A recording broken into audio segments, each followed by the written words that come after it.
Audio Jungle.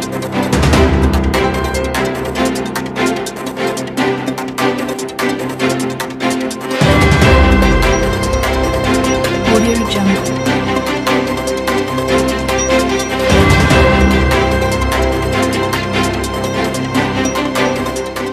Bonjour, bonsoir, mesdames, messieurs, selon l'heure à laquelle vous nous suivez ou que vous soyez dans le monde, bienvenue dans votre émission Droit de savoir. Comme tout le monde le sait, ou presque, la République du Congo, aussi appelée Congo-Brazzaville, devient une république autonome avec l'abbé Fulbert Youlou pour Premier ministre. En 1959, éclatent des troubles à Brazzaville. L'armée française intervient pour remettre de l'ordre. En août 1960, Fulbert Youlou est finalement élu président de la République. Dans le même temps, le Congo accède à la souveraineté internationale et donc devient indépendant. Mais seulement, voilà, 60 ans après, on constate que le Congo-Brazzaville peine à décoller dans tous les domaines d'activité, sinon la vie socio-politique, économique et même culturelle. Tenez, l'eau et l'électricité demeurent un luxe. L'éducation et la santé, qui sont les piliers de développement d'un pays, sont pratiquement à terre. Tous les voyants sont au rouge. Voilà sur quoi repose, bien entendu, notre émission aujourd'hui, Droit de savoir, avec pour invité le gouverneur Jean-Édouard Satou, qui, en fait, est banquier, mais lui aussi a roulé sa bosse dans la politique congolaise. Bonjour, monsieur le gouverneur. Bonjour, Christian Ferrand. Merci d'accepter notre invitation. Je sais que vous êtes vraiment beaucoup occupé, mais aujourd'hui, vous nous consacrez vos minutes tout à fait précieuses. Et dans un premier temps, comme je l'ai dit, vous êtes banquier. Pour ceux qui vous ont connu, bien entendu, et la jeune génération qui va vous découvrir aujourd'hui, on va peut-être revenir sur qui est monsieur Jean-Édouard Satou. Je vous remercie d'avoir pensé à m'inviter à cette émission que j'apprécie beaucoup parce que nous ne nous connaissons pas physiquement, nous n'avons jamais échangé, mais depuis les interviews que vous accordez ou que vous accordent plus exactement diverses personnalités congolaises. Une précision, c'est que je suis plus un militant, j'ai été et je suis plus un militant qu'un homme politique. Je n'ai jamais eu et accepté de responsabilité politique. J'ai estimé que je pouvais rendre service à mon pays en exerçant, des responsabilités conformes à la formation que j'ai reçue, la formation universitaire que j'ai reçu. Cela dit, je n'ai jamais été indifférent à la vie politique d'une manière générale et à la vie politique de mon pays, pour être plus précis. Cela vient sans doute de deux choses. D'une part, de par mon appartenance familiale, parce que je suis le frère cadet d'un des tout premiers ministres du Congo indépendant, à savoir Victor Justin Satou. C'est lui qui m'a envoyé en France avec, sur suggestion ou proposition du sénateur du Moyen Congo de l'époque, qui s'appelait Pierre Goua, qui a été d'ailleurs le premier ministre des Finances du Congo indépendant sous la présidence de l'abbé Fulbert Youlou. Donc ça, j'ai été nourri, si vous voulez, à la politique par ce biais-là. Mais je me suis intéressé aussi à la vie politique par ce qu'on appelait à l'époque, quand j'étais au collège de Dolisie, l'instruction morale et civique, c'est-à-dire s'intéresser à la vie de la cité. Et c'est de là que j'ai effectivement commencé à m'intéresser à la vie politique. Et bien sûr, arrivé en France, j'ai adhéré tout de suite à l'association des étudiants congolais, qui était une des sections une des branches de la Fédération des étudiants d'Afrique noire en France, la FEANF. Mais dans tout ce que je viens de dire là, j'ai été intéressé, je m'intéresse toujours à la vie politique, plus en tant que militant qu'en tant qu'acteur. Puisque vous vous intéressez à la vie politique, vous avez dit beaucoup plus en tant que militant, qu'acteur, et vous militez dans quel parti comme ça? Quand j'étais au collège, je dois dire que je n'appartenais à aucun parti, mais je suivais mon frère. Et c'est peut-être l'un des mots du Congo. Je me suis intéressé à la vie politique dans le sillage de mon frère et je suivais, disons, ses prises d'opposition. Même si par la suite, je m'en suis écarté lorsque j'ai mûri, parce que ce que je vous dis là au début, je n'avais même pas encore 20 ans. Mais par la suite, et arrivé ici, je me suis, entre guillemets, émancipé de mon frère sur le plan politique. Monsieur le gouverneur, nous savons également que vous avez pris part, sinon vous étiez présent le jour où avait été créé le Parti congolais du travail. J'étais parmi les membres fondateurs du Parti congolais du travail. Je peux même dire que quand nous avons créé le Parti congolais du travail, nous étions placés au départ par ordre alphabétique et le hasard a voulu que je me trouve entre l'actuel président du Congo, Denis Sassou Nguesso, à ma gauche, et feu, paix à son âme, feu Joachim Yombi Opango à ma droite. C'est-à-dire, comme on nous avait placés par ordre alphabétique, Sassou, Satou, Yombi. Nous clôturions, nous étions les derniers de la liste. Voilà. Comme quoi vous vous êtes retrouvé là-bas par hasard, c'était pas une condition. Non, je ne me suis pas retrouvé là par hasard. Lorsque les changements politiques sont intervenus au Congo après la démission du président, ou le départ, disons, du pouvoir du président Massamba Deba, je me trouvais en stage à Washington au Fonds monétaire international et je suivais de là-bas, évidemment, l'évolution de la situation politique de mon pays, puisque j'avais laissé mon pays en crise. Lorsque j'ai quitté Brazzaville au mois d'août 1968 pour aller à Washington en stage au Fonds monétaire, j'ai transité par Nairobi où le ministre des Finances de l'époque, Edouard Ebouka Babakas, m'avait envoyé représenter le Congo à une assemblée générale de la Banque africaine de développement. J'ai fait mon rapport que j'ai fait parvenir, mais je ne suis pas retourné au Congo avec l'accord de mes autorités. J'ai rejoint directement Washington pour effectuer le stage de 6 mois, un stage de 6 mois au Fonds monétaire international. Alors, Monsieur le gouverneur, vous êtes allé à Washington en stage de formation au FMI sous fond d'une crise qui était, je crois, qui s'est déclarée au Congo. C'était quoi la crise exactement? C'était au mois d'août 1968. Mais la crise avait commencé avant, parce que quand cette crise a éclaté, tout le monde le sait, lorsque la situation politique est devenue difficile, pour le moins, nous avons, à l'initiative de Pascal Lissouba, nous nous sommes retrouvés à 4 pour essayer d'apporter ce que nous pouvions apporter comme suggestion pour résoudre cette crise politique. Et c'est la fameuse lettre du 26 juillet 1968 dont nous n'étions que 4 signataires, c'est-à-dire Pascal Lissouba, Jean-Pierre Tisser-Chikaya, qui nous ont quittés, hélas, Henri Lopez, qui est encore en vie, et moi-même.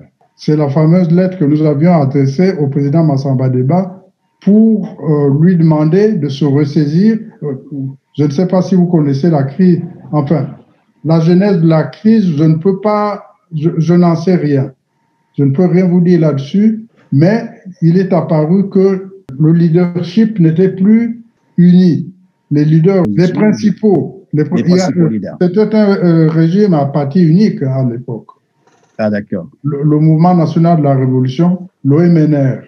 Face à ces contradictions, le président Massamba Deba a pensé que, puisque beaucoup prétendaient à accéder à la magistrature suprême, il a, comme nous l'avions qualifié, mis aux enchères la présidence de la République, et nous avions estimé que ceci n'était pas acceptable, et dans cette lettre, nous lui avions suggéré de convoquer une réunion des cadres du pays pour discuter des affaires du pays et voir comment on pouvait sortir de cette crise.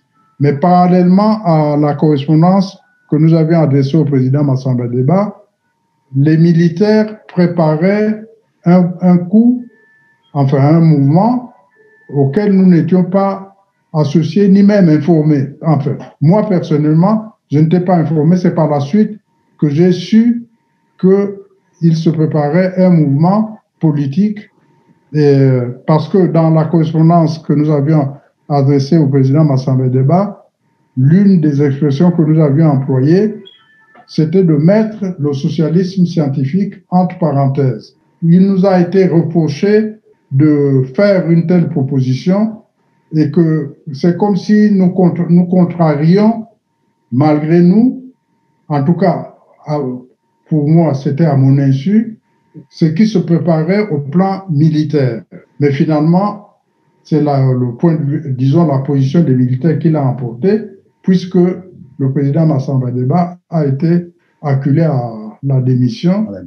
Et celle-ci est intervenue alors que j'étais déjà à Washington au Fonds monétaire international. À mon retour donc du Fonds monétaire international au mois de mars-avril 1969, la situation avait considérablement évolué puisque entre-temps le président Massamba Deba a dû quitter le pouvoir, et lorsque le mouvement du 31 juillet 1968 l'a emporté en quelque sorte, il a été mis en place, pendant ce temps j'étais à Washington, un conseil national de la révolution, le CNR. Et à mon retour, puisque j'étais un militant, peut-être mon passé de militant en tant qu'étudiant, il m'a été proposé d'intégrer le Conseil national de la Révolution, ce que j'ai accepté. À la fin de l'année 69, au moins le 26 décembre 1969, j'ai reçu un appel téléphonique d'Henri Lopez me demandant de me rendre au palais parce qu'il y avait une réunion extraordinaire du Conseil national de la Révolution. Quand nous sommes arrivés, en fait, ce n'était pas une réunion du Conseil national de la Révolution, mais une réunion à laquelle étaient invités un certain nombre de cadres du pays, et le président du Conseil national de la Révolution, c'est-à-dire le commandant Marvin Gwabi, est arrivé pour nous informer qu'il avait, avec d'autres, ils avaient pensé que le moment était venu pour le Congo, puisque nous avions choisi comme voie de développement le socialisme scientifique, de passer à un stade, de franchir une étape significative et de créer un parti marxiste. Et c'est là où, enfin, tout était préparé déjà. Il fallait simplement discuter sur l'opportunité de créer le parti. Nous sommes tous tombés d'accord, moi compris, pour créer le Parti congolais du travail, et nous avons discuté des textes qui avaient été préparés sur les statuts, la composition du comité central, le bureau politique. Enfin, bref, pendant 3 jours, nous sommes restés au palais du peuple, qu'on a appelé par la suite palais du peuple, c'est-à-dire le palais présidentiel, pour mettre en place les structures du Parti congolais du travail. Alors, pour ma part, j'ai été proposé et j'ai accepté d'être membre du comité central du Parti congolais du travail mais j'ai fait savoir que je n'accepterais pas d'autres responsabilités que celle-là. À savoir, je ne voulais pas être ministre et personne ne m'avait proposé, mais je ne l'aurais pas accepté de toute façon, accéder au bureau politique du Parti congolais du travail. Pourquoi est-ce que vous avez mis ces barrières-là? Non, moi j'ai toujours eu comme idée pour moi, c'était de mettre en pratique ce que j'ai appris sur les bancs de l'université, c'est-à-dire être un haut fonctionnaire et travailler en tant que tel, mais pas faire une carrière politique, ministérielle ou autre. Monsieur le gouverneur, on va donc repartir vers les indépendances. Le Congo accède à la souveraineté internationale, je l'ai d'ailleurs mentionné d'entrée de jeu, le 15 août 1960. Étiez-vous convaincu que c'était une indépendance acquise ou c'était un don que vous avez fait? Je crois que quand on parlait d'indépendance du Congo, on ne peut pas parler de l'indépendance du Congo sans parler du contexte général de l'évolution politique, entre guillemets, des anciennes colonies françaises. Allons-y. On ne peut pas, par exemple, isoler le Congo du reste des autres territoires de l'Afrique équatoriale française et, a fortiori, de l'ensemble de l'Afrique noire dite française à l'époque. Alors, c'était quoi donc le contexte? Le contexte, c'était que, contrairement au Royaume-Uni, la France n'a jamais voulu constituer des grands ensembles politique en Afrique. Il fallait, disons, accorder l'autonomie interne à des entités qu'on appelait des territoires. Le Moyen Congo, le Bangui-Chari, le Tchad et le Gabon pour parler de l'Afrique équatoriale française.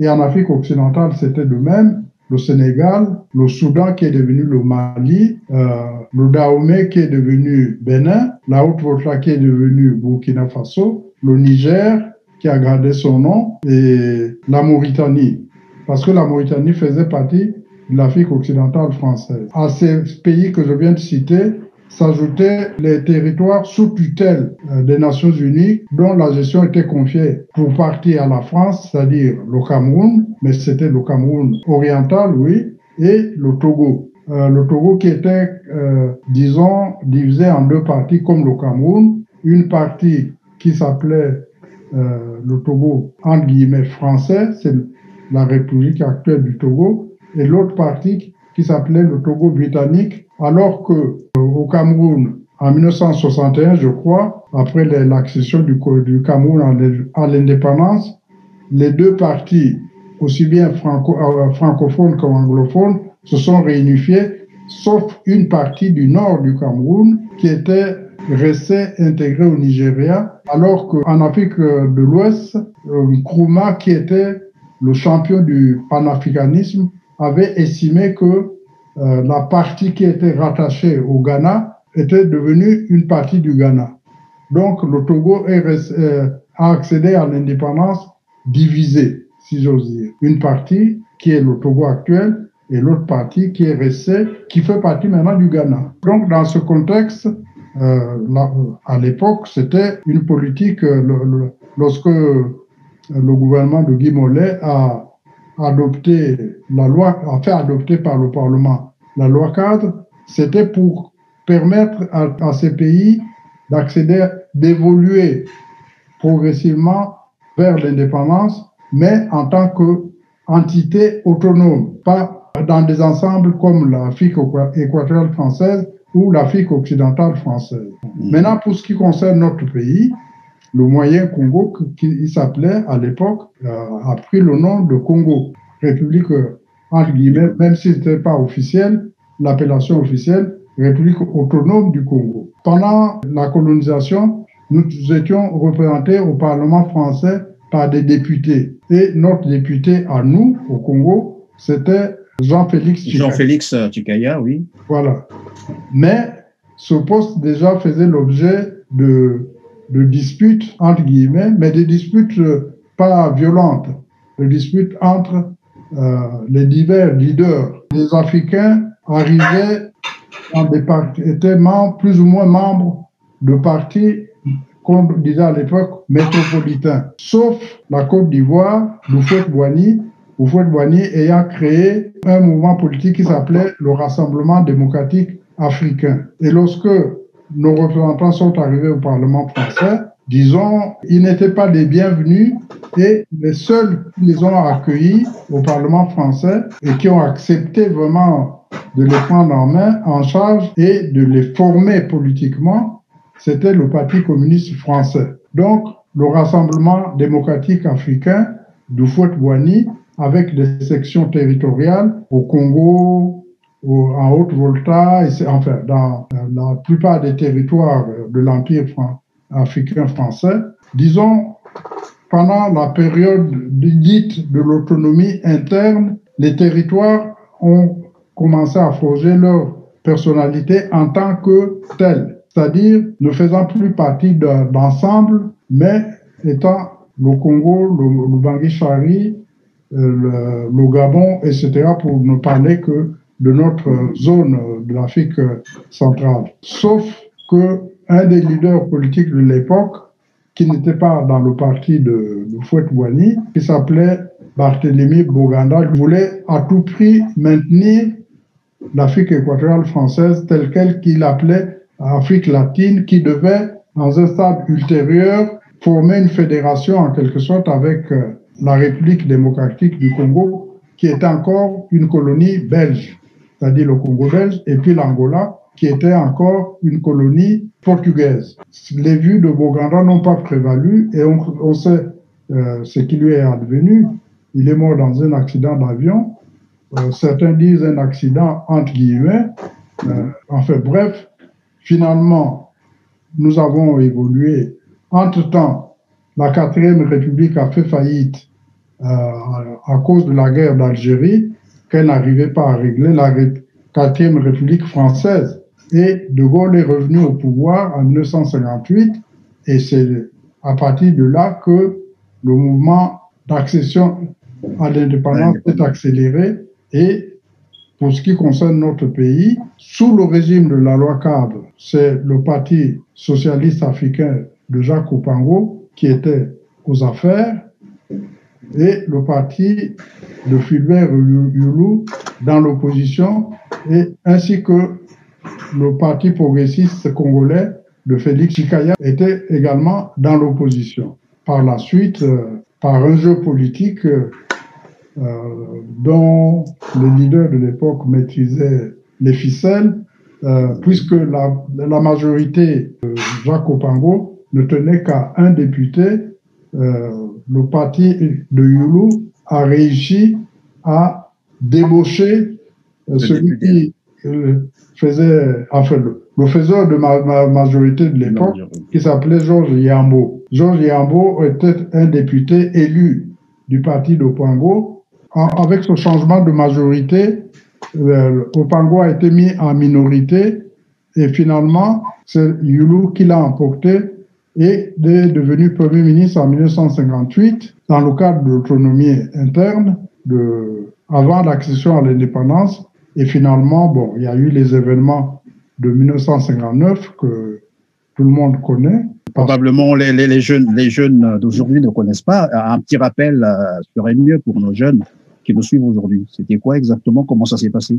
Le parti d'Opango n'a pas accepté d'être mis en minorité de cette façon-là. Ce n'était pas à la suite d'élections où Opango aurait perdu la majorité.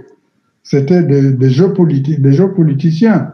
Et c'est ce qui a créé donc ces troubles dont on parle de Brazzaville, les troubles de 1959. Voilà.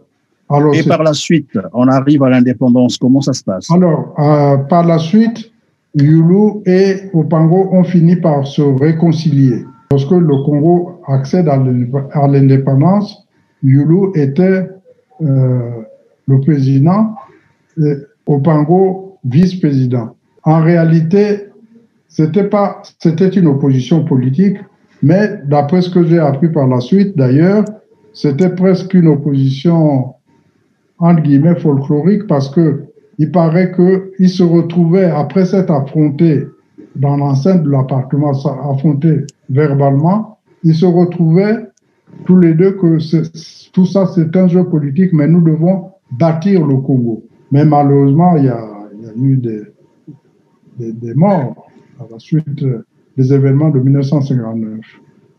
Mais malheureusement, ils étaient d'accord pour bâtir le Congo. La preuve en est que en 1963, j'anticipe peut-être, en 1963, tout le monde sait qu'Opango s'est constitué volontairement prisonnier. C'est-à-dire c'est-à-dire que quand Yulu a perdu le pouvoir, Yulu a été mis en prison. Et Opango, qui était son vice-président, ne comprenait pas qu'il ne puisse pas non plus être arrêté, puisqu'il partageait la politique de Yulu à l'époque, puisqu'ils étaient ensemble. Donc il s'est constitué prisonnier et il a été mis en résidence surveillée à sa propre demande, par solidarité. Lesquels avaient arrêté Yulu? Mais ceux qui ont pris le pouvoir, les militaires. Je posais donc la question de savoir, étiez-vous convaincu que le Congo était devenu indépendant ou bien c'était juste un transfert de compétences? Je ne sais pas si on peut parler de... tout ce qu'on peut dire du Congo doit s'appliquer aux autres territoires, puisque nous avons évolué de la même façon, aussi bien en Afrique de l'Ouest qu'en Afrique centrale. Donc si le Congo a accédé à une indépendance véritable, on peut dire la même chose du Tchad, du Gabon, de l'Ubangi-Chari, c'est-à-dire la République centrafricaine actuelle, ou de la Côte d'Ivoire, sauf peut-être la Guinée qui, elle, lorsque De Gaulle nous a donné le choix entre l'indépendance véritable, que nous appelions, nous, étudiants à l'époque, l'indépendance véritable et, disons, ce que nous appelons une pseudo-indépendance, seule la Guinée avait choisi de dire non au projet de constitution proposé par le général de Gaulle et avait accédé immédiatement à l'indépendance dans des conditions difficiles. Cela veut dire que ceux qui pensent que jusque-là, ces pays, en fait, dits indépendants, ne l'étaient pas du tout parce que, en fait, ils posent des conditions telles que la sécurité, l'économie, tout était encore entre les mains de la France. L'évolution que nous avons connue, c'était une évolution par étapes. Même les colonies, je ne parle pas des colonies portugaises, ni même du Congo belge, mais les colonies britanniques, vous voulez dire, ont suivi le même processus, c'est-à-dire l'autonomie interne et ensuite l'indépendance. Et nous aurions pu suivre aussi cette évolution, avec cette différence que, par exemple, un pays comme le Nigeria, qui est le plus grand pays du continent, n'a jamais été morcelé par les Anglais. C'est lorsque des contradictions se sont exacerbées entre les leaders du Nord et du Sud du Nigeria, que le pays, à un moment donné, a éclaté. Mais au moment où nous parlons, le Nigeria est toujours un seul pays. Monsieur le gouverneur, quelle qu'en soit la manière dont le Congo a acquis son indépendance, nous savons également qu'après, il y a eu quand même un régime qui a fait du Congo, en son époque, une référence intellectuelle et économique. Généralement, on nous cite le régime Massamba Deba. Est-ce que vous pouvez nous en parler? Avant d'en arriver au régime de Massamba Deba, il faut d'abord souligner une chose, c'est que de tous les territoires français d'Afrique noire, y compris en Afrique de l'Ouest, même si le Dahomey a été qualifié de quartier latin de l'Afrique, c'est le Congo qui avait le taux de scolarisation le plus élevé.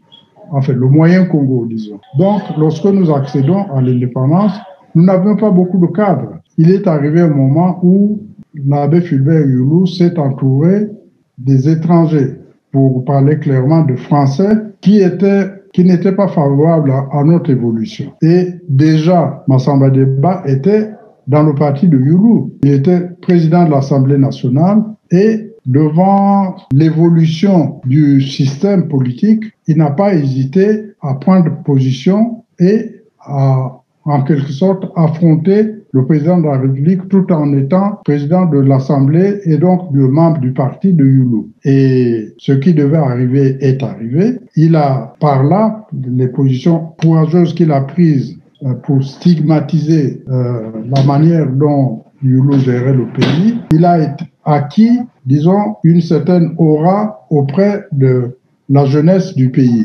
et en particulier la jeunesse estudiantine. Et il était devenu notre héros, ça je ne vous le cache pas, il était devenu notre héros et il incarnait pour nous l'espoir pour le moment où nous devions vraiment prendre en main les affaires de notre pays. Il y a eu, là j'étais encore en France à l'époque, il y a eu donc beaucoup d'agitation jusqu'à ce qu'on a appelé les Trois Glorieuses, qui ont abouti à la démission de Youlou et à son remplacement par Massamba Deba. Mais dans un premier temps, Massamba Deba était Premier ministre et entre-temps, il y a beaucoup d'anciens étudiants qui étaient rentrés au pays et il a su s'entourer du concours de ces étudiants-là. Tous ne l'ont pas suivi. Tous ne l'ont pas suivi. Pourquoi? Parce que, bon, pour de diverses raisons, il y en a qui avaient des vues peut-être personnelles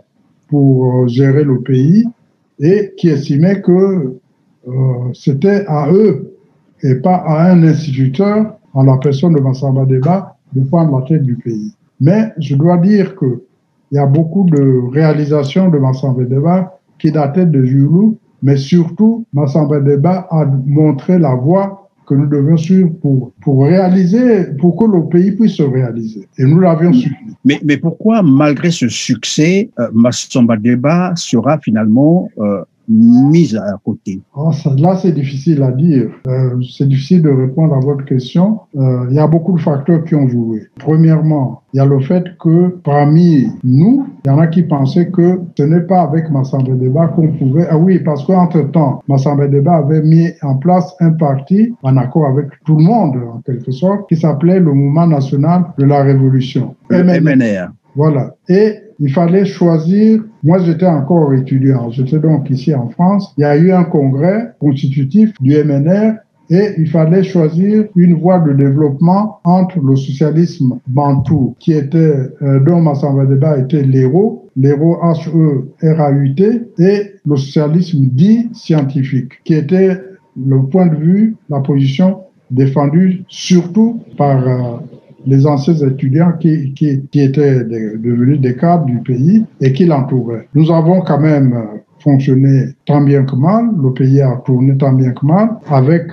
la mise en place de structures économiques qui pouvaient nous permettre vraiment d'avancer du point de vue économique, des projets d'industrialisation du pays. Il y a eu des structures économiques qu'on a mis en place, mais qui ont failli par mauvaise gestion.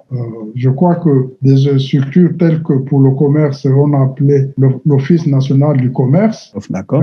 Et puis sur le plan des produits agricoles, on a mis en place un Office national de commercialisation des produits agricoles qu'on a appelé l'ONCPA. La gestion était si désastreuse que ces deux structures ont reçu des sobriquets. Le FNACOM, on l'appelait maintenant on fait le com. L'ONCPA était surnommé on ne sait pas. Mais disons, dans leur conception, c'était des structures qui pouvaient permettre au pays d'avancer sur le plan économique. Et donc, Massamba Deba, sous son régime, a signé des accords de coopération, pas seulement avec la France, mais avec d'autres pays, tels que l'Allemagne de l'Ouest. C'est dans le cadre de cette coopération que le Congo a eu la première cimenterie de l'Afrique francophone, qu'on appelait Sidolou. Sidolou, pourquoi? Parce que c'était à l'UTT. Hein. Je comprends. Cimenterie domaniale de l'UTT. Ouais, voilà. Bon, donc, enfin, en un mot, Massamba Deba s'était fait entourer de cadres qui étaient vraiment dévoués pour faire avancer le pays. Les jeunes retiennent de ce régime, c'était pratiquement jusqu'à aujourd'hui. On pense que c'était le meilleur. Mais malheureusement, et malgré cela, ce régime a été quand même mis à côté. Après est arrivé le régime Marien Ngouabi. Le régime marxiste. Comment ça s'est passé, enfin ce passage? Est-ce que vous pouvez nous en parler de Massamba Deba, Marien Ngouabi? Que s'est-il passé et pourquoi est-ce qu'on est arrivé au régime Marien Ngouabi? Là, il faut maintenant en venir, si vous voulez, à une approche sociologique de la situation de notre pays. Ouais. Notre pays est composé de groupes ethniques et de régions qui ont peut-être une trop grande conscience de leur personnalité. Et beaucoup ont pensé qu'il n'y avait que des cadres d'une région ou d'un groupe de régions par rapport à d'autres et que pour corriger cette situation, il fallait que ce soit eux qui arrivent au pouvoir. La direction du pays. Tout est parti de là. Et dans ces conditions, il fallait faire partir Massamba Deba. Ce qui est arrivé est arrivé. Nous avons mis en place un parti congolais du travail, un parti, je veux dire, marxiste, qui avait pour mission de promouvoir le développement économique du pays, mais qui, en réalité, était surtout la chose, disons les choses, rappelons les choses par leur nom, des cadres militaires du nord du pays. Le Parti congolais du travail était un parti d'élite dans sa conception, mais dans sa pratique, c'était devenu un parti qui était plutôt entre les mains des soldats. Voilà, des militaires du Nord. Et on peut penser que c'est à partir de ce moment que le Congo va basculer véritablement dans les crimes politiques, les violences politiques. Les crimes politiques ont commencé sous Massamba Deba. Hein. N'oubliez pas que, je vous rappellerai qu'il y a eu des crimes de sang sous Massamba Deba. Je ne dis pas que c'était inspiré par Massamba Deba, mais c'était à la suite de rivalités entre nous, anciens étudiants. L'assassinat de Poabou, Machokota, Masweme. Poabou, Machokota et Masweme date de février 1965. On ne peut pas dire que c'était des cadres du Nord qui avaient commis ces crimes-là. C'était plutôt des rivalités entre cadres, qu'ils soient du Nord ou du Sud. Et donc, le PCT s'installe. Le PCT s'installe. Ngouabi a voulu qu'on fasse la lumière sur les assassinats de 1965. Malheureusement, ça n'a pas abouti. Sur le plan économique, qu'est-ce qu'on note du régime Marien Ngouabi? Parce que très vite, nous apprenons, je ne sais pas si c'est vrai, qu'à un moment donné, il a voulu se confier encore à Massamba Deba pour que Massamba Deba reprenne. Ngouabi était porté à la tête de la structure qui a été mise en place pour remplacer le MNR, le Mouvement National de la Révolution. Comme c'est Ngouabi qui était, disons, le leader de ceux qui contestaient Massamba Deba à ce moment-là, il a été porté, le MNR a été remplacé par le Conseil national de la Révolution, le CNR, et par la suite, à la création du Parti congolais du travail par le Parti congolais du travail. Mais sur le plan économique, qu'est-ce qu'on peut noter de ce régime? On a essayé de continuer dans la même voie, mais on a échoué, une mauvaise gestion, c'est tout. Parce que une chose est d'avoir des convictions politiques, autre chose est d'avoir la compétence pour gérer les structures économiques. Oui, mais on peut attribuer cet échec à quoi exactement? Est-ce parce que c'était un soldat qui n'avait aucune notion de gestion de l'affaire publique? Est-ce que parce qu'il y a d'autres facteurs? Cet échec-là, sous Ngouabi, est collectif. C'est nous, les cadres congolais, qui avons échoué. Ce n'est pas Ngouabi qui a échoué, mais nous avons tous échoué avec Ngouabi. Mais nous savons également nous savons également que pendant ce règne, il y a eu beaucoup d'intrigues, beaucoup de coups d'État par-ci, par-là. C'était justifié. Se justifie par quoi exactement? Je ne sais pas si c'était vraiment des coups d'État ou des coups montés. Je ne sais pas. Parce que malheureusement pour moi, pendant cette partie, j'ai vécu essentiellement à l'étranger. Quand je suis revenu du Fonds monétaire international, je suis resté 4 ans au pays et je suis sorti. Et depuis, j'ai poursuivi ma carrière à l'étranger. J'ai pris ma retraite à l'étranger. Je suis allé après ma mission. Lorsque ma mission est venue à son terme, je suis rentré au pays pour, disons, informer les autorités du pays que j'avais choisi de vivre en France, mais je n'ai pas la nationalité française. Hein. Je suis un citoyen congolais. Ah oui, je suis né congolais, je mourrais congolais, personnellement. Quel honneur. Et donc, je disais, oui, mais j'ai posé la question simplement parce que nous sommes partis du régime Youlou, Massamba Deba, et là, on notait pas cette affaire des coups d'État. C'est finalement au temps de Ngouabi, s'il faut le dire, sous le régime Ngouabi, que commencent finalement les coups d'État. Et on note d'ailleurs celui, je ne sais pas, banqué par le coup d'État de Kiganga. On a parlé de Diawara, on a même arrêté Bernard Kolela, etc. Et le point culminant, c'est même l'assassinat de Marien Ngouabi, qui va donc donner droit à notre régime Yombi Opango. Alors, vous avez vécu ces événements? Disons, la gestion du pays était devenue vraiment chaotique lorsque les militaires ont pris le pouvoir. Et il est arrivé un moment où Ngouabi a eu, disons, un moment de, je ne sais pas comment appeler les choses, en tout cas où il a compris que nous ne pouvions pas continuer dans cette voie-là et qu'il fallait nous ressaisir. Et pour lui, la seule manière de nous ressaisir, c'était de remettre le pouvoir administratif au sens politique du terme à Massamba Deba.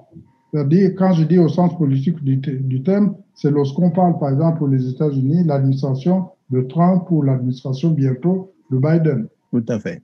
Voilà. Alors donc, pour lui, il fallait changer radicalement de voie. Je le regrette beaucoup. C'était ma position. Il m'avait appelé de Yaoundé, où j'étais, pour me confier d'abord une mission pour aller en Angola. C'est à cette occasion que j'ai pu voir le président Neto en personne.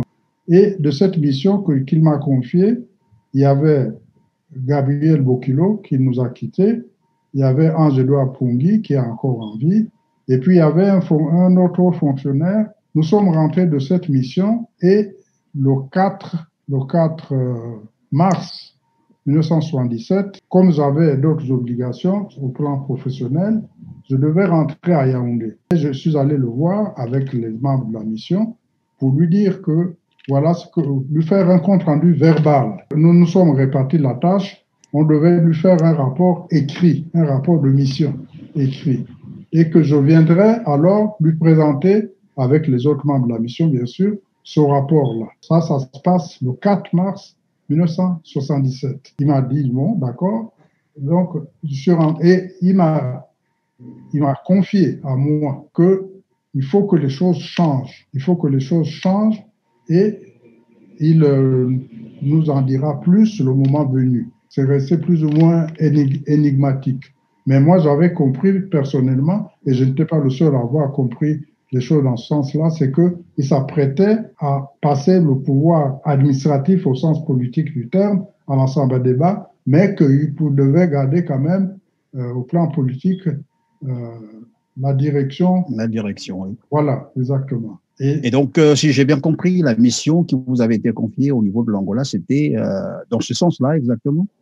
Peut-être que c'est confidentiel, hein, je ne sais pas. Mais... Non, c'était sur le plan économique. Il fallait, disons, les structures que nous avions mises en place ne fonctionnaient pas. Il fallait nous ressaisir, il fallait qu'on lui fasse des propositions pour savoir comment revenir sur la bonne voie en ce qui concerne la gestion économique du pays. Il a dû consulter d'autres personnes pour les autres. Il n'y a pas que l'économie pour un pays. Il a dû confier... À d'autres secteurs, oui. D'autres domaines d'activité. Vous n'êtes plus revenu, vous ne l'avez plus rencontré après votre mission? Je suis rentré à Yaoundé et je m'apprêtais. Il fallait que le rapport soit prêt pour que je revienne pour lui remettre. Et malheureusement, c'est là où j'ai appris qu'il a été assassiné à Yaoundé. Mais comme j'étais membre du comité central, je suis venu aux obsèques, même si je n'avais pas de poste politique, genre ministère ou quelque chose comme ça. J'étais associé à la vie politique du pays en étant membre fondateur du Parti congolais du travail et membre du comité central de ce parti. Et comment vous avez compris? J'ai été débarqué en 1979. Par le Congrès. Et bien après, comment vous avez interprété cette séquence de la mission où il vous avait dit qu'il faut que les choses changent. Mais quelques temps après, vous apprenez qu'il a été assassiné, est-ce que c'est pour aussi dire qu'il était déjà un peu informé de ce qui se tramait autour pour qu'on en arrive à son assassinat? J'avoue que j'étais dans le flou complet. J'ai appris seulement qu'il a été assassiné. J'ai pleuré, c'était un samedi matin quand j'ai appris la nouvelle. Il a été assassiné le 18 mars, c'était un vendredi. Mais le matin, je suis dans la salle de bain, je suis en train de me raser et j'aime bien écouter la radio quand je fais ma toilette. Et j'entends par RFI que Ngouabi a été... Enfin, j'ai pris l'information en cours. Ce que j'ai retenu, d'abord, c'est qu'il n'a pas survécu à ses blessures. Alors, je dis qu'il n'a pas survécu à ses blessures. Alors donc, j'attends, puisque... la suite de l'information. J'attends, non, qu'il répète à l'heure suivante. Et c'est là où celui qui n'a pas survécu à ses blessures, c'est Ngouabi que les événements sont passés au Congo. Et ensuite arrive le colonel Joachim Yombi Opango. Oui. Comment est-il arrivé à ce niveau-là, lui qui était soldat? Bon, quand Ngouabi a été assassiné, nous sommes venus, nous qui étions à l'étranger, nous sommes venus aux obsèques et avant d'arriver, nous avons appris que les structures du parti ont été remaniées ou mis entre parenthèses en quelque sorte et qu'un comité militaire du parti avait été mis en place, présidé par le général Yombi. Mais que la période provisoire, disons avant la mise en place définitive du comité militaire du parti, c'était, je ne sais pas s'il était colonel ou commandant à l'époque, Denis Sassou Nguesso. Mais c'est lui qui a présidé les cérémonies les obsèques du président qui avait été assassiné. Par la suite... il y a eu des exécutions sommaires, ça nous l'avons appris, à des procès, à l'expédition. Mais ça, c'est ce que sur place. Par la suite, mais il n'y a pas eu de jugement à proprement parler, mais par la suite, oui. Mais vous savez, quand des événements comme ça se produisent, on apprend. Voilà ce qui s'est passé. Mais on est au courant de rien. On a les tenants et les aboutissants de tout ça. On est dans l'ignorance totale. Quand je suis arrivé, par exemple, personne n'a pu me dire ce qui s'est passé réellement. On a constaté seulement que le président a été assassiné. Il y a eu, j'ai dit tout à l'heure, une période où il y a eu vraiment, des tentatives de coup d'État, comme on a dit. J'ai cité quelques noms.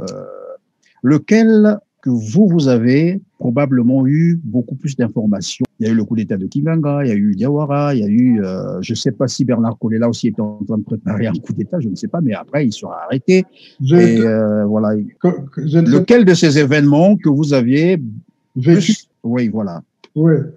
Je ne sais pas si c'est à vous que j'ai eu l'occasion de dire que je ne sais pas si c'est une chance, mais disons, le hasard a voulu que pour beaucoup d'événements qui ont marqué la vie publique de mon pays, que beaucoup de ces événements se soient déroulés alors que je suis à l'étranger. À l'étranger. Lorsque le coup de Kolela se produit, j'étais en mission à Madagascar en 69, Kolela.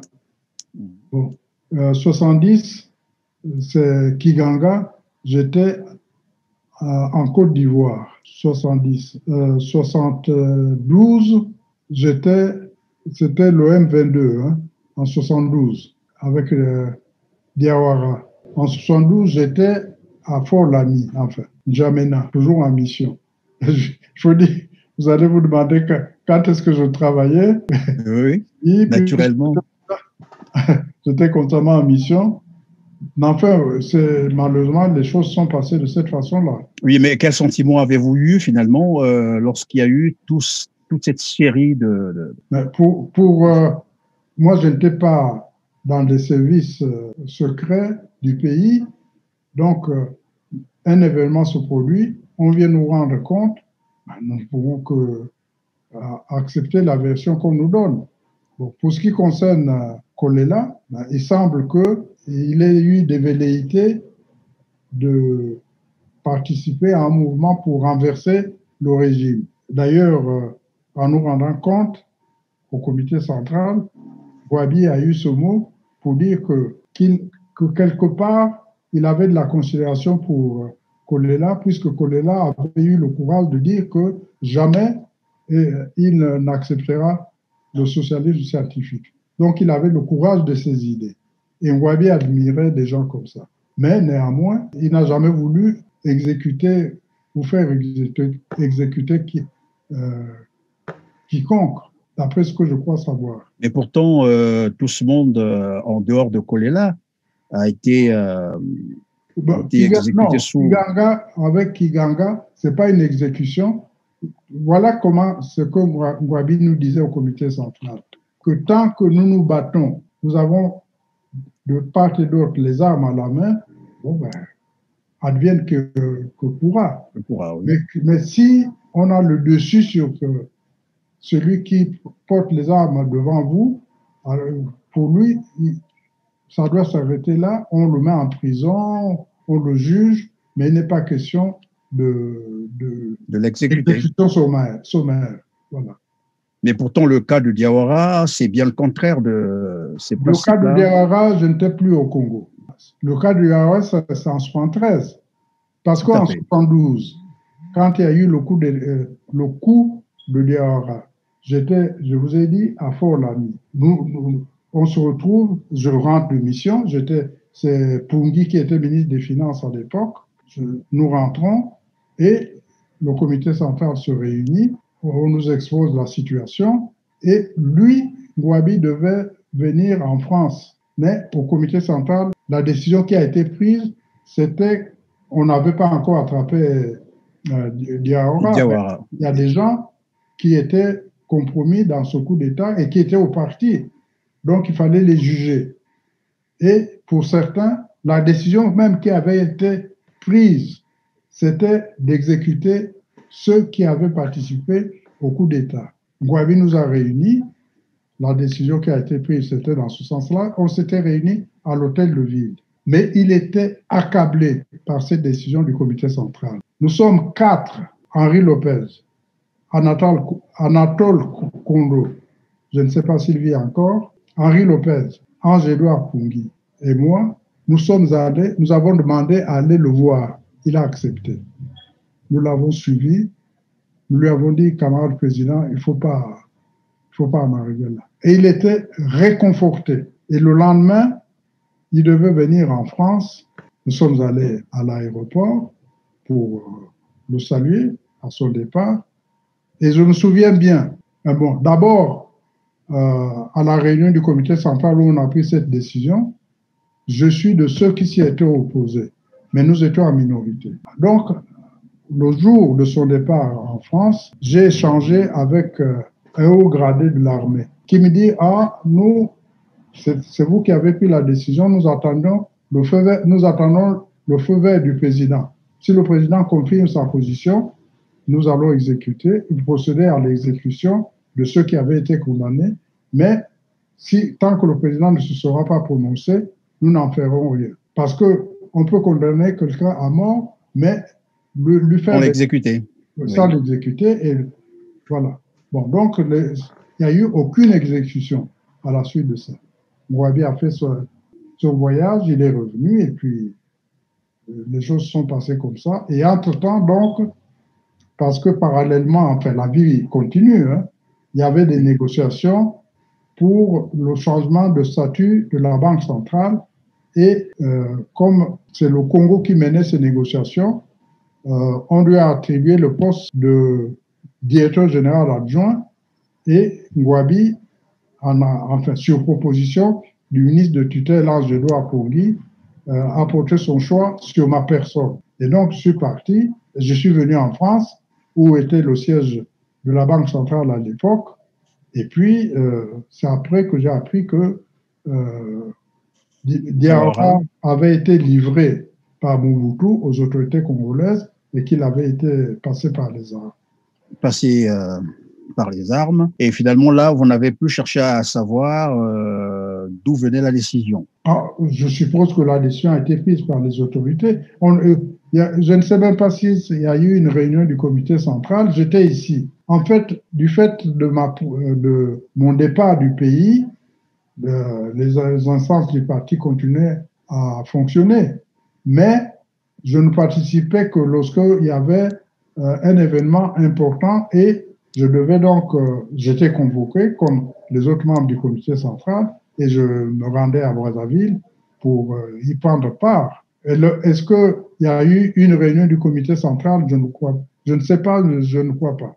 Lorsque Mobutu a livré Diawara aux autorités congolaises. Je crois que c'était une espèce d'échange de bons procédés parce que il faut rappeler qu'en 68, les autorités congolaises ont livré Moulélé à Mobutu. Alors donc, parlons de ces régimes, donc de Fulbert Youlou à Denis Sassou Nguesso, passant par Massamba Dieba, Mariangwa Biyombo Bango, Pascal Lissouba. À quel moment le Congo a commencé à connaître les sérieux problèmes de gestion des affaires publiques? C'est lorsque les militaires sont arrivés au pouvoir. Je vous ai dit tout à l'heure qu'il est arrivé un moment où Ngouabi a constaté que nous allions à l'échec. Et c'est là où il a pensé que le pouvoir administratif, présidentiel, si vous voulez, le pouvoir devait être partagé, la présidence de la République à Massamba Deba et la présidence du parti à Ngouabi. Donc, nous avons commencé à dériver, si vous voulez, dans les années qui ont suivi le départ de Massamba Deba du pouvoir. Et aujourd'hui, 60 ans après l'indépendance du Congo-Brazzaville, je sais que vous avez pas à pas, puisque vous dites souvent vous êtes à l'étranger, et d'ailleurs, je semble même comprendre que vous avez finalement beaucoup plus vécu, ou sinon à 80% de votre vie à l'étranger. J'ai passé plus de temps à l'étranger, même dans ma vie active, à l'étranger que chez moi. Le pays où j'ai vécu le plus longtemps, en dehors de la France, à cause de mes études d'abord, et puis ma responsabilité à la Banque centrale, et maintenant ma retraite, c'est d'abord le Cameroun. J'ai passé 22 ans au Cameroun dans le cadre de ma vie professionnelle. Mais chez moi, dans le cadre de ma vie active, je n'ai passé que 7 ans, de 1966 à 1973 au Congo. Mais même pendant ces 7 ans, j'avais des missions confiées par mon pays, par le gouvernement congolais, ou par la direction de la banque, mais j'avais beaucoup de déplacements à l'étranger. J'ai fait presque le tour du monde, sauf l'Australie. Et donc, quel sentiment avez-vous aujourd'hui de votre pays, le Congo-Brazzaville? Ce que je peux dire, c'est que notre pays a échoué. Moi, je ne suis pas fier de mon pays. Ça, je le dis clairement. Nous avions des atouts que nous avons gâchés. Et je partage en partie cette responsabilité, puisque c'est sous le régime du Parti congolais du travail que nous avons vraiment échoué. Et j'ai participé à la mise en place du Parti congolais, à la création même du Parti congolais du travail, dont j'étais membre du comité central pendant des années. Donc, je ne peux pas dire que nous avons réussi. Au contraire, déjà, dans le cadre de ma formation à l'École nationale d'administration, nous devions faire des stages en entreprise. Et comme le directeur général de la Banque centrale à l'époque est un de mes anciens professeurs à Sciences Po, il m'avait contacté pour me demander si j'étais intéressé par une carrière à la Banque centrale.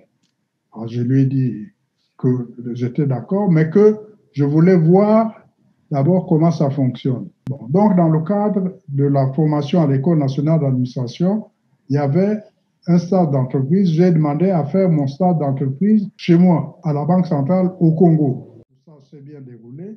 Et lorsque je revenais à Paris pour reprendre la scolarité, à l'époque, on faisait escale, le vol UTA faisait escale à Douala. Donc, on nous a servi un repas. Et à table, j'ai eu à discuter avec des journalistes qui étaient venus pour faire un reportage sur le Congo. Et ce qu'ils m'ont dit n'a fait que me confirmer dans ma position. Nous avions des atouts. Et ça en 1964. C'était encore Massamba Deba qui était président. En 1964. Nous avions des atouts que nous avons gâchés. Nous n'avons pas su mettre en valeur les atouts dont nous disposions au moment où le pays a accédé à l'indépendance. Il y a des pays qui étaient dans la même position que nous, mais qui ont mieux avancé que nous. Ça, je ne le cache pas. Bien naturellement, dans cette période, sinon cet intervalle de 60 ans, il y a un régime qui a beaucoup plus mis du temps, c'est celui de Denis Sassou Nguesso. On va peut-être pas revenir la manière dont ce régime est arrivé au pouvoir, mais dans sa gestion, est-ce que on peut dire quelque chose? C'est quand même 36 ans aujourd'hui qu'il est au pouvoir, avec bien entendu une petite pause entre 92 et 97. Comment appréciez-vous la gestion de ce régime pendant ces 36 ans de règne? Je ne dirais qu'un mot, avec les atouts dont nous disposons et avec la situation que le pays a connue sur le plan économique, nous aurions pu faire mieux. C'est tout ce que je peux dire. Et donc, c'est un échec total. C'est l'évidence. Nous avons échoué. Ça, il ne faut pas qu'on se le cache. Le Congo a échoué. Il y a forcément des responsables de cet échec. Mais s'il y avait un mot à dire, s'il y avait un message, un conseil à donner à ceux qui ont encore les manettes du Congo aujourd'hui en main, que leur diriez-vous? Je leur dirais, puisque l'échec est patent, tout le monde le reconnaît, y compris ceux qui gèrent actuellement le pays, que nous nous retrouvions, comme ça s'est passé en 1992, et que nous mettions tout sur table. Il n'est pas question de culpabiliser tel ou tel, mais d'établir les responsabilités et de voir comment sortir de cette situation. À ce sujet-là, d'ailleurs, si j'avais voix au chapitre, moi, je proposerais qu'on étudie un nouveau code de procédure pour le pays. Et ce code devrait, entre autres dispositions, comporter comme disposition l'abolition de la peine de mort. Je ne sais pas si ça existe d'ailleurs, mais surtout adopter l'inéligibilité de ceux qui ont échoué? Non, adopter une peine que moi j'appellerais indignité nationale. D'indignité nationale, c'est-à-dire indignité nationale. Vous pouvez être un peu plus clair là-dessus? Dans la gestion du pays, on établit les responsabilités. Tel qui a mal travaillé est frappé d'indignité nationale et à ce titre, il est disqualifié, suivant l'importance de ses responsabilités, soit disqualifié à titre définitif pour prétendre à un quelconque mandat pour gérer les affaires du pays, soit pour une durée qui peut aller de 10 ans à 15 ans, je ne sais pas moi. Mais pas de peine de mort. Indignité nationale. Vous avez dit que nous avions, sinon nous avons encore des atouts pour développer le pays.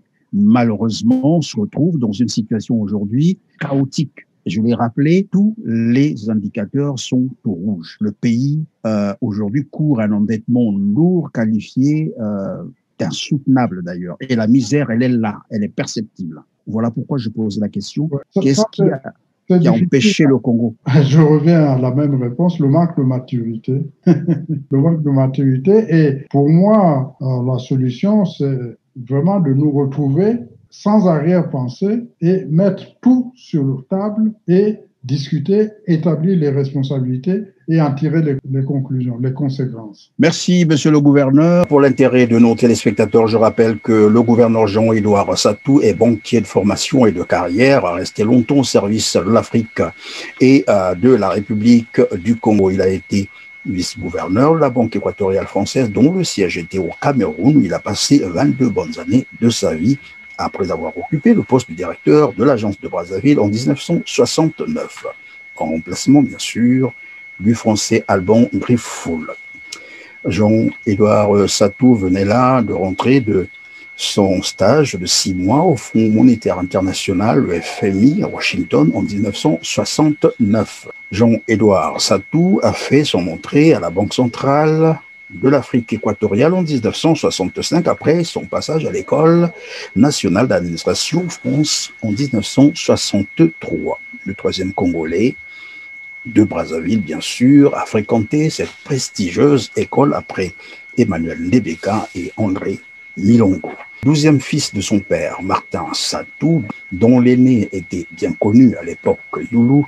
J'ai cité Victor Justin Satou, ancien ministre du Plan et de l'Équipement sous la présidence de l'abbé Fulbert Youlou.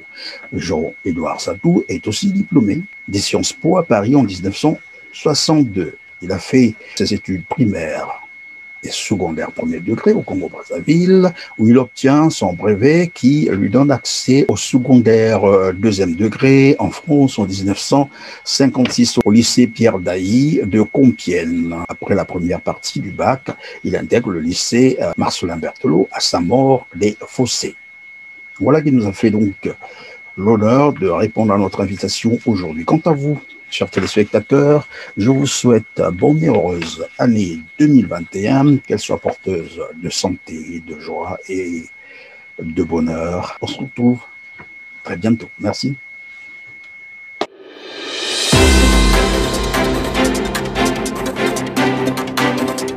Audio Jungle.